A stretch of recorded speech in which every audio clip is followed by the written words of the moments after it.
So ayun guys, bali nagsimula po tayo nung mga nakaraang taon, 2001 specific year. At kasagsagan po yun ng ASF dito sa aming probinsya. Pero during the time guys, may mga cases na sa Luzon, sa Visayas. Pero hindi pa lahat ng mga places ay mayroong mga cases ng African swine fever. So dito sa amin, during the time na nagpapagawa po ako ng kulungan, yun nga, bali kasagsagan po ng ASF. So karapit na mga munisipyo, nagsisipatayan na po ng mga baboy, kinukumpiskate ng mga authority. At ayun, pinapatay, kinakaling. Wala tayong magagawa kasi pangarap nating magkaroon po ng negosyo na ganito. Ngaya lang, medyo nasa wrong timing po siya. Pero masasabi ko sa sarili ko guys, sa tiwala ko po, na ayun nga, kung para sa'yo yung business na to, para sa'yo talaga. So ayun nga, pinagkaloob naman po sa atin ng buong may kapal at nagpapasalamat po tayo ng lubos po doon.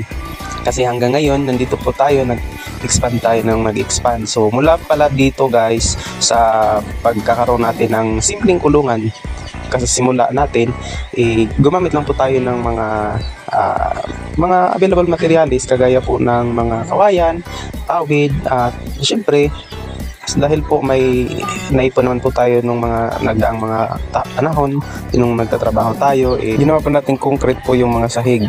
Pero hindi pa ganoon kalaki po yung kulungan po natin. So, ayan, ginawa po natin noon sa mga patining natin, hindi tayo nagpaparami masyado ng patining. So, sa simula guys, nagkaroon po ako bumili po ako ng 17 biik. At ayun, doon po nagsimula lahat. So, sa 17 na yon, tinala ko yung 2 at ibininta ko yung 15. At ayun nga, sa awa po ng Diyos, yung kinita po natin doon, in-expand agad natin. So, mula doon sa mga nagdaang mga panahon na kawayan po yung gamit natin, ilang cycle, at ganun nung ginagawa natin, yung kinikita natin sa pagbababoy, o matatawag natin sa Bisaya pa, ginansya. So, mauto atong liwuhat, or yun yung ginamit natin para makapag-expand po tayo na ma-improve po yung mga facility po natin. So, ayun guys, pag ganyan po talaga tayo dapat mag-isip na syempre, kung gusto mong magtagal po yung business mo, mag-invest ka po kung kinakailangan. At dapat yung gagamitin or yung paggagastusan mo din is connected din po doon sa gusto mong negosyo. Kagaya po guys, wala po akong ganun kalaking pera ang hinahawakan, pero pinapaikot ko po. Hindi ko po hinahayaan po yung pera ko walang patutunguhan. So, mas mabuti nang magastos mo yung pera na may makikita ka po sa bandang huli.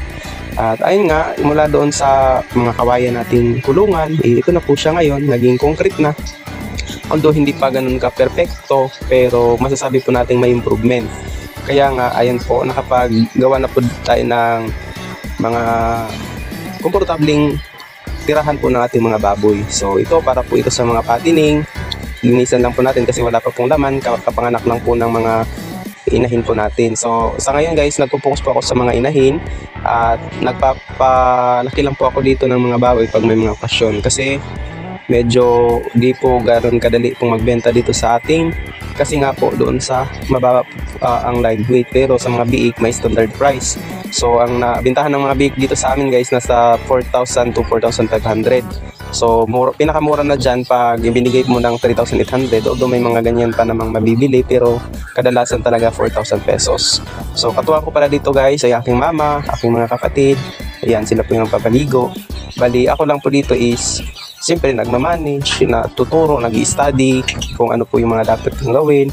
At ayun, sa tagal ng, although hindi naman ganun katagal po yung 2 years, pero ang progress po natin is yun nga, napapocrete na po natin yung mga facility natin, nakapagawa na po tayo ng komportable kulungan para sa ating mga biik at saka sa ating mga inahin at anakan. At syempre, yung pinaka-importante, nakapag-comply na po tayo ng business permit para talagang legal po yung process ng ating pagninegosyo.